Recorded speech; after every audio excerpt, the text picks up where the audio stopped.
자, 그럼요. 지금부터 전문가 연결해서 좀 더 자세한 이야기 나눠보도록 하겠습니다.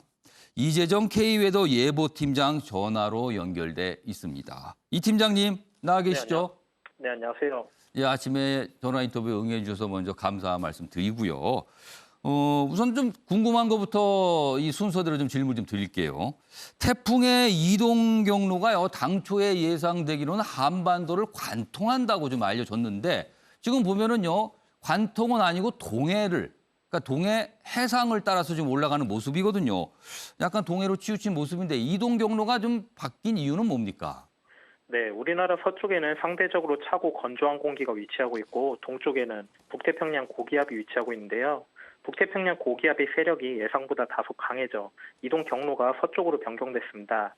발생 초기에는 우리나라 통영 부근에 상륙해 우리나라를 관통해 나가는 것으로 예상했다가 토요일부터는 우리나라에 상륙하지 않고 부산 동쪽 바다를 지나 동해상을 통과해 나가는 것으로 전망되고 있는데요. 예. 그런데 지금은 예상 이동 경로가 조금 더 서쪽으로 변경되며 거의 동해안을 따라 북상하는 것으로 바뀌었습니다.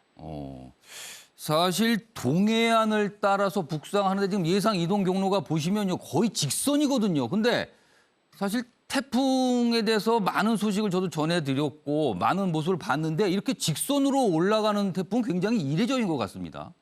네, 말씀하신 것 같이 태풍이 우리나라 주변에서 지금과 같이 북진하는 것은 매우 이례적인 상황이고요.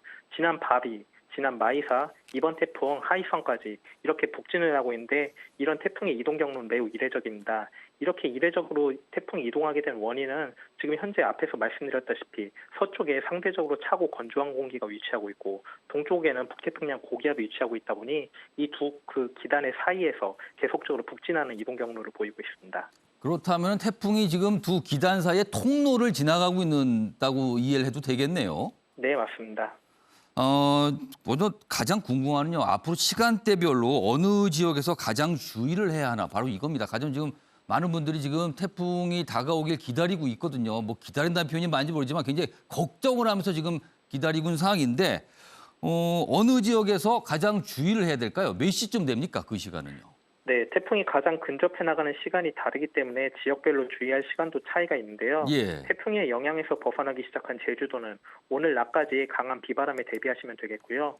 경남은 오늘 저녁, 전라도는 오늘 오후까지 주의하셔야겠습니다. 예. 수도권과 강원 영서, 충청도, 경북은 오늘 밤까지, 가장 늦게까지 영향을 받을 강원 영동은 예. 내일 새벽까지 대비 잘하셔야겠습니다. 그렇다면 지금 사실 가장 걱정이 되는 지역이 강원도 해안 지역 아닙니까? 그 해안 지역이 완전히 걱정에서 벗어나는 시간은 언제쯤으로 봐야 됩니까? 내일 새벽 3시 전후면은 완전히 태풍의 영향에서 벗어났다고 보셔도 될 것 같습니다.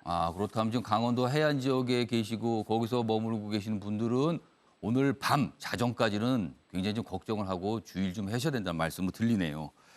자, 그리고 그동안 태풍이 참 자주 왔습니다. 태풍 바비, 마이삭, 하이선 좀 줄줄이 오고 있는데요.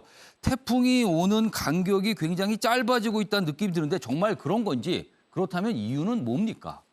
네, 이렇게 단기간에 태풍이 연달아 오는 것은 무척 이례적인데요. 잇따라 발생한 태풍 3개가 한반도에 영향을 준 건 지난 2012년과 지난해에 이어 올해가 세 번째입니다. 태풍 같은 경우 만들어져 이동하는 때의 기압 배치나 여러 기상 조건에 따라 이동 경로와 함께 강도가 매우 크게 바뀌기 때문에 앞으로 예상할 태풍의 이동 자체는 좀 어려운 부분이 있습니다. 그럼 일단 느낌이 맞는 거네요. 굉장히 짧아지고 있다. 지금 태풍이 오는 그 사이사이 간격이요. 또 이 태풍들이 오긴 오는데 이 만들어진 태풍들을 보면은요, 바람이 매우 강력합니다. 그리고 지역에 따라서는 굉장히 많은 비를 뿌리고 있거든요. 올해가 특히 그런 겁니까? 아니면은 뭐 예년과 비슷한 수준입니까? 이 부분 좀 설명해 주시죠. 네, 예년과 비교해 특이할 정도로 강한 태풍이 만들어지고 있는 건 아닌데요. 원래 육지와 다르게 바다의 온도가 8월이 아닌 9월에 더 높기 때문에 초가을에 만들어지는 태풍이 더 강하게 발달하게 됩니다. 다만 올해 같은 경우 예년에 비해 바다의 온도가 다소 높게 나타나고 있어 강한 세력으로 발달하고 그 세력을 유지한 채 우리나라에 영향을 주고 있습니다. 지금 이 태풍 하이선 얘기하면서 당초 예상되기로는 한반도에 상륙을 해서 그대로 관통해서 위로 올라갈 거라고 전망됐지만 지금은 그렇게 되진 않고 옆에 바다로 지금 따라서 올라가고 있거든요. 자, 그러면은 땅으로 상륙을 하는 태풍과 바다에서 지나가는 태풍 어떤 차이점을 보입니까? 아무래도 상륙한다는 것 자체가 우리나라에 근접해 이동해 나가기 때문에 비와 바람에 의한 피해가 더 크게 되고요.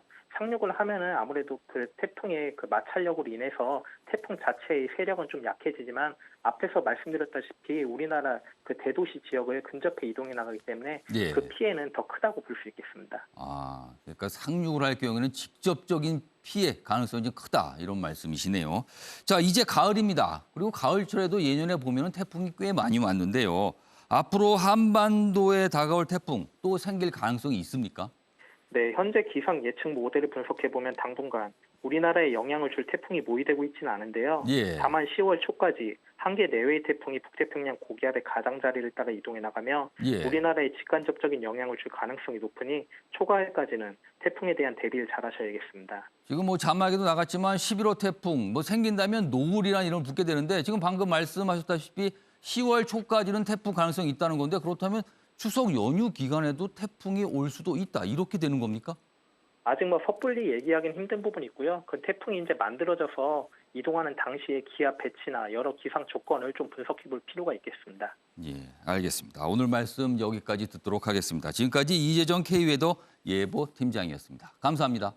고맙습니다.